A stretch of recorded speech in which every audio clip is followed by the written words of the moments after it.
but finally very much embraced our insights into this technology. And over the past year, we have engaged with them to first of all discuss what we have found with them, make clear that we are not making any false assumptions and that they understand the attack thoroughly so they can patch them away where possible. But meanwhile, we have started engaging on a deeper level even on creating a new standard. Of course, the DECT manufacturers create the standards, but now before the standard is being deployed anywhere, we get to look at it and we get to find design mistakes. We didn't find anything too major other than that key stream recovery attack, but it's not going to be in the standard, we hope. So, as said, there were two design mistakes here. A closed standard that nobody had publicly reviewed. That will change. The next standard, DECT2, DSC2, DSAA2, they will all be published. And not only that, they'll also rely on good cryptography. We can't yet say which, but it will be what everybody probably expects it to become. The second mistake, and yeah, exactly, I forgot to skip to this page, but yeah, I hate reading slides anyhow. The second mistake I was talking about was that manufacturers screw up at the implementation level, that the standard perhaps asks for some security features that then some engineer optimizes to the point of brokenness. DECT has now come together acknowledging this problem and called for all the handsets to be certified to follow best practice security. So the DECT forum is creating a certification, has announced so on their webpage this week too, to give a final stamp of this is actually what we meant in the standard, rather than this barely fits the requirements, so you can chip it with our logo on it. So yeah, great outcomes, and we're very much appreciative of how welcoming the DECT forum was in this, especially having made the exact opposite experience with GSM. So now what are they doing in particular to make your phone calls more secure? Of course, unless you do something to your phone, as in a firmware update, nothing will improve. But firmware updates will be provided for phones that are patchable in many cases, and newer phones of the old DECT standard, that is the standard used today, will also include a number of countermeasures. For instance, changing the key more often, so that Erik can't collect 24 hours of one key stream.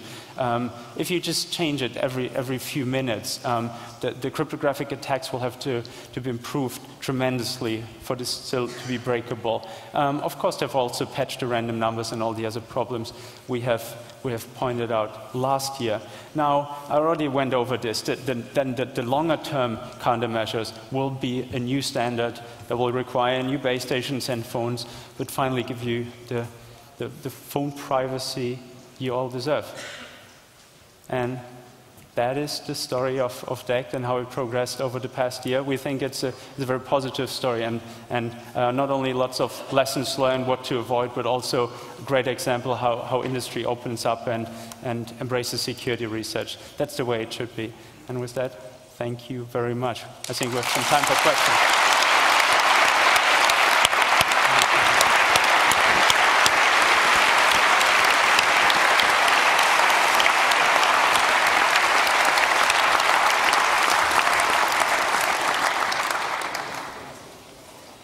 A question over here? Yeah. Could you tell us a little bit more about how working with the industry went along, and possibly even name names of brands which already integrate better encryption? Right. Well, probably the best source of that information is this press statement that the DECT manufacturers have put out this past week, where they are describing it from their perspective. Really, the engagement went first just informative, us giving them heads ups on things we were going to release, but later on, really bi-weekly phone calls, working jointly on documents, all that. Go to the DECT website and read their press statement. It also does mention who the members are. All the big names of manufacturers, at least the European ones, are in there. Does that answer your question?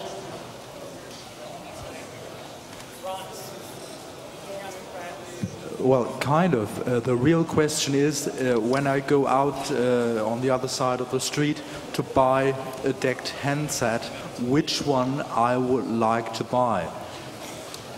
Well,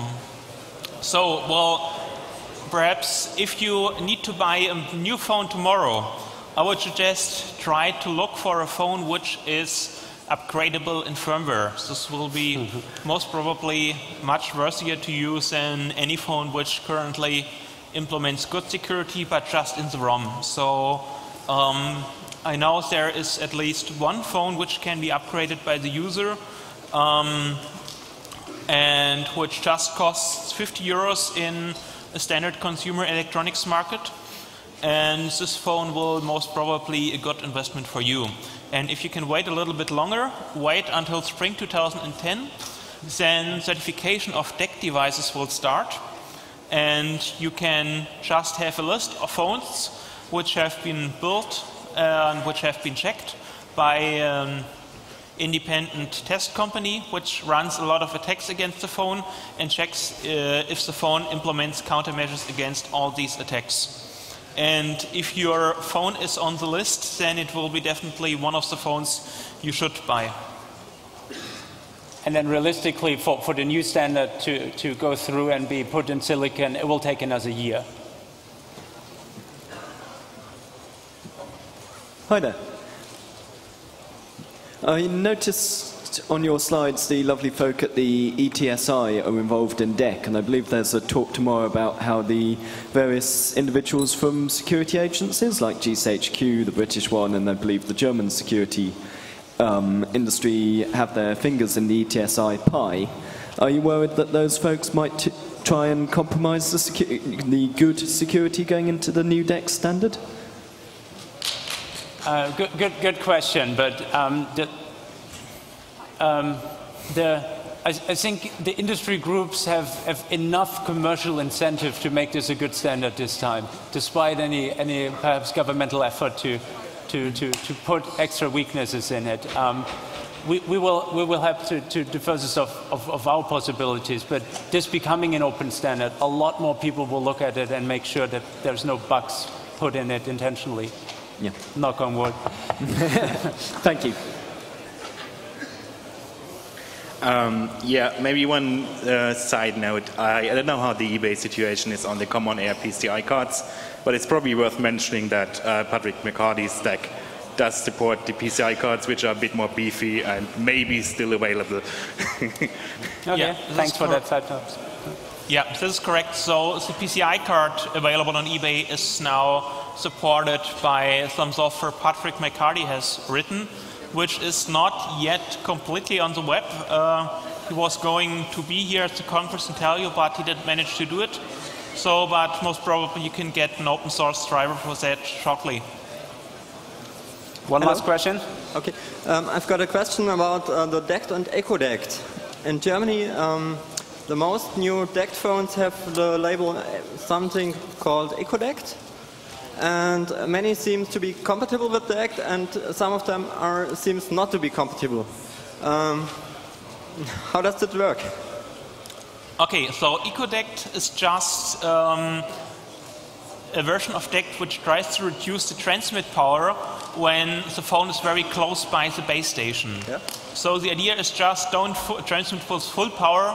This will save your battery, and it also will make people who are afraid of radiation not go mad. Okay. But it has nothing to do with security. Okay. You can, more or less, you can check how far the base station is away or how good the signal is, and if the signal is good, you can just reduce your transmit power GSM phones do that by default, and for DECT this is new stuff. Okay, but you can't say it's compatible with DECT or not. It's just It's supposed to.